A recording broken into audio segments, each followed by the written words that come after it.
Hello, my name is Russell Myers, independent for U.S. President for 2024. Federal Reserve Chairman Jerome Powell usually makes statements to the press on Thursday afternoons. I suspect that this is so that his statements will appear in the financial journals on Friday morning. So on Thursday, March 7th of this year, Jerome Powell made the statement to the press that more U.S. banks are going to fail. He made the statement in a rather blasé manner and followed it up with, but it won't be the big banks. Oh, gee, that's just what we need. The big banks that caused the 2008 financial crisis to become even bigger. Too big to fail, but let's make them bigger. So, anyway, there is a lot of that is happening with the smaller banks. I bank with a small regional bank, and I'm going to say that there are absolutely signs that they are having problems. Over Christmas, my own bank account was frozen. Not because I was short of funds, it was because of fraud, which I detected and pointed out to the fraud department of the bank that this had happened, and then more fraud occurred. So I went to the bank, closed down that account, opened a new one, transferred my funds, and then they froze the new account. Anyway, so what's happening right now is that a lot of Americans are moving their deposits into the larger banks. I will readily admit that I have moved some of my deposits into one of the larger banks. Not the majority of my deposits, but enough that I could definitely survive for a while. If this bank fails, what happens when a bank fails? Of course, you are not unable to access your own money, which means your electric bill may not get paid, your rent may not, or mortgage may not get paid, etc. So, and you may not be able to buy food for a few days. Now, if you have less than $250,000 in the bank, then it is insured by the FDIC. But of course, the banks reasonably, rationally, focus very much on their larger depositors that have more than that amount deposited. Now, if they are the ones that are moving their deposits from the small regional banks to the larger banks, then the smaller banks definitely have a problem. Now, one of the biggest problem right now facing the smaller regional banks is commercial real estate.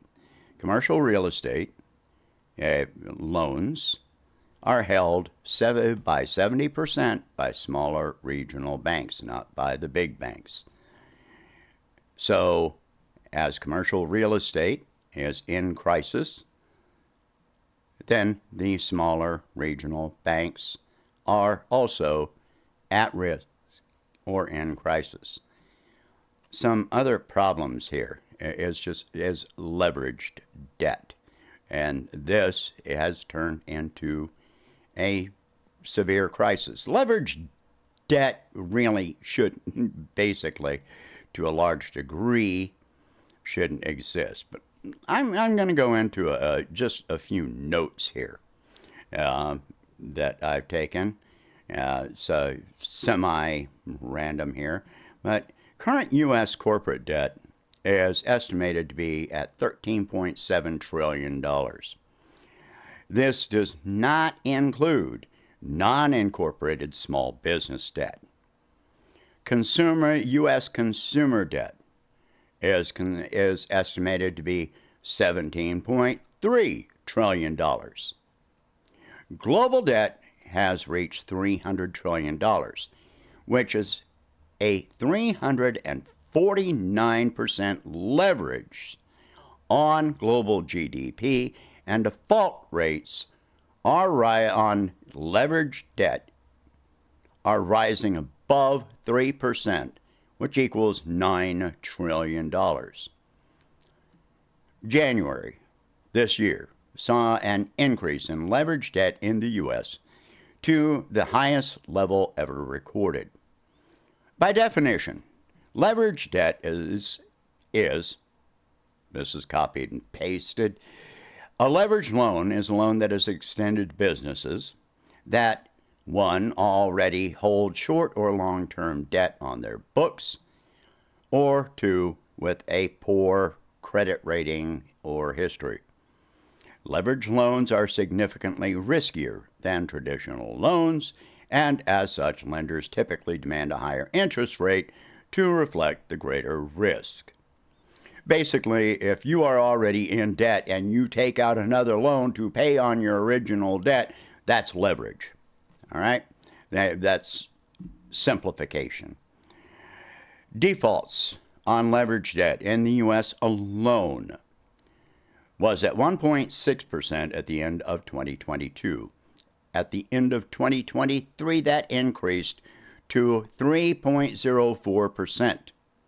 Now, Fitch Credit Rating Agency expects that defaults on leveraged debt in 2024 will reach 3.5 to 4%. JP Morgan states that U.S. leveraged loan issuance reached its highest level in history in January of 2024. So, we're running into a major issue here. If small banks fail, as I said, you, at least for a few days, as a typical consumer, will be unable to access your own funds. What happens to spending? Consumer spending plummets. You have a run on banks, people trying to withdraw all of their money from a failing institution.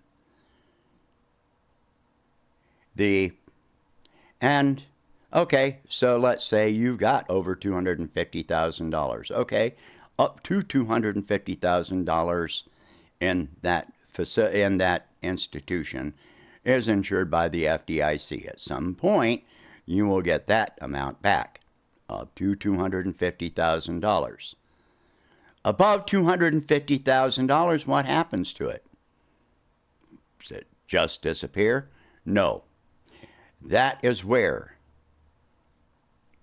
there was a provision that was written into the Dodd-Frank bill which enables banks to seize that money. This is called a bail-in. If you've got over $250,000 in a bank, then anything above $250,000, you've got $1 million, $2 million in that bank, they can seize that money to pay their debts. What else happens? Well, if you are holding stock in these institutions, then you're going to lose it. If you hold bonds, you'll lose most of it. So, what else happens? If you have a line of credit, a revolving line of credit, or a secured or unsecured credit card with that bank, then your credit is going to be frozen. Beyond that, as banks continue to fail and run into liquidity issues, credit across the country is tightening. People are seeing their credit cards in good standing being canceled.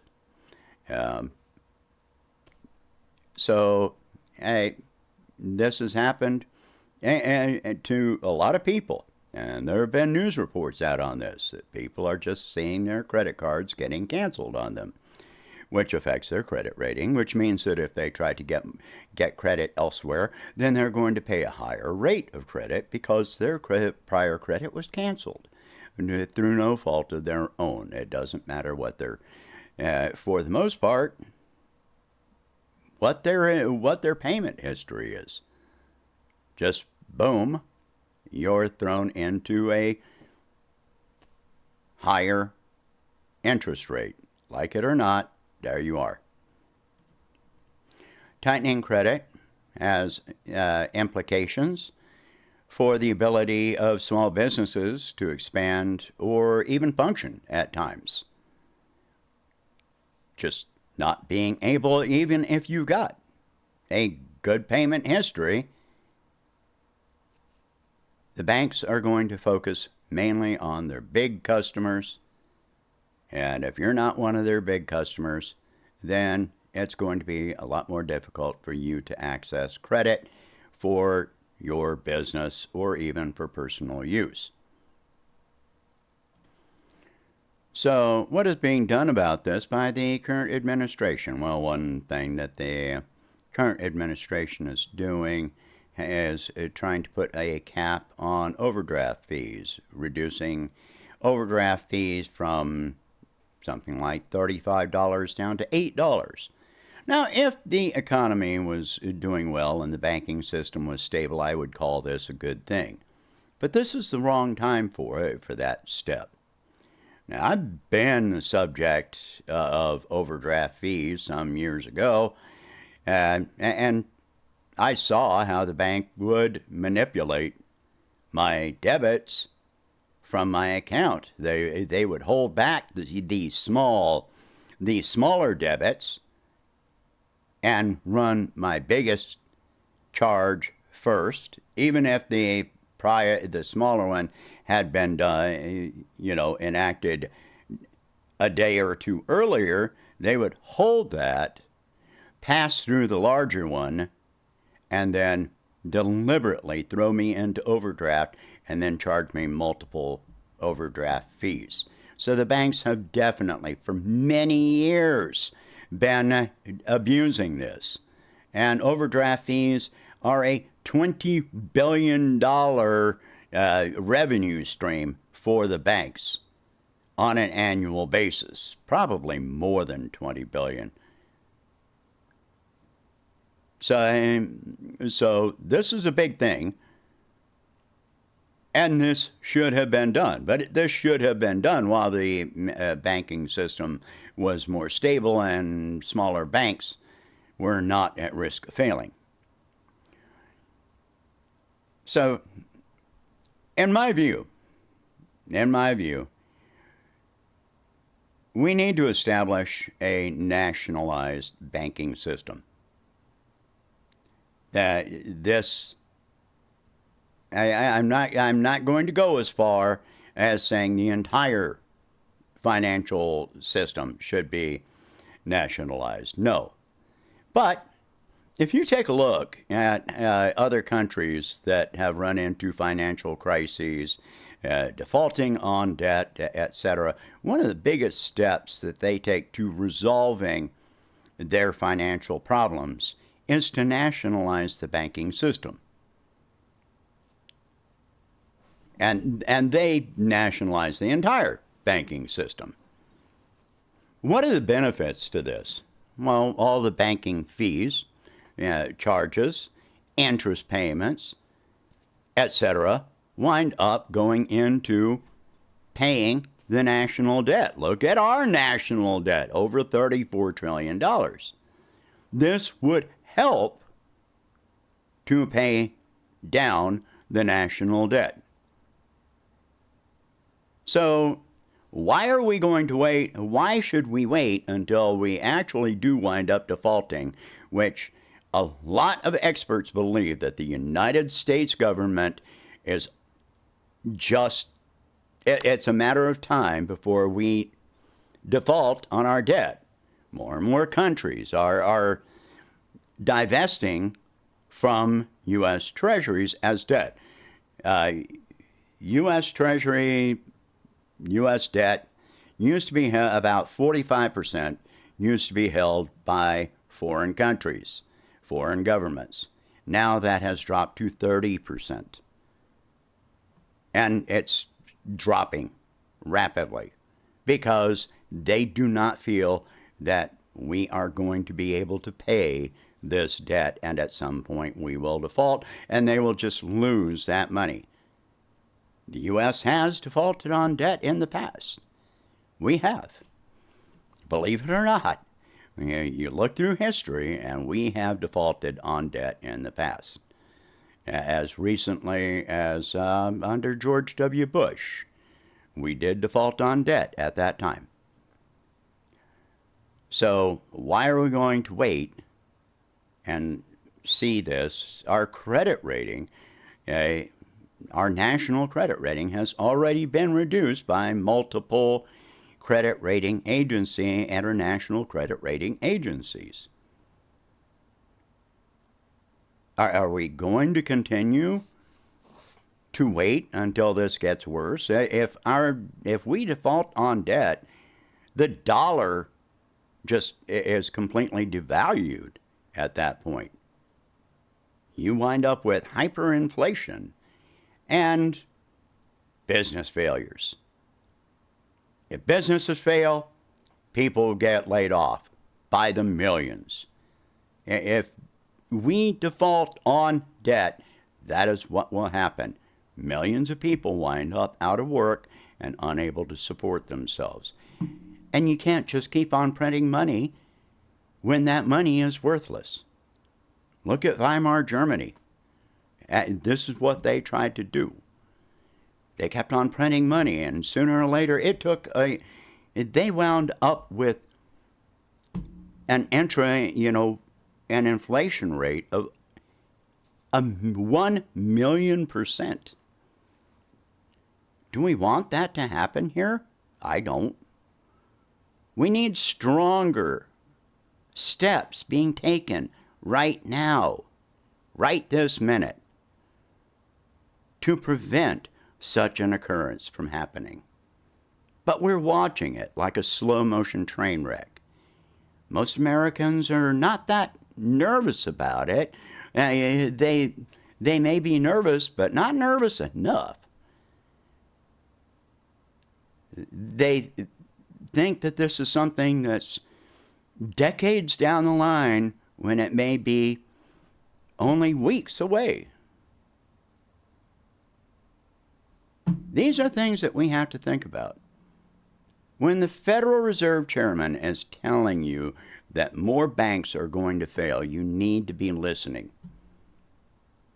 Because these are the same people that didn't admit that we were in a recession in 2008 until we were already in a recession for, a year and a half, 2 years into it?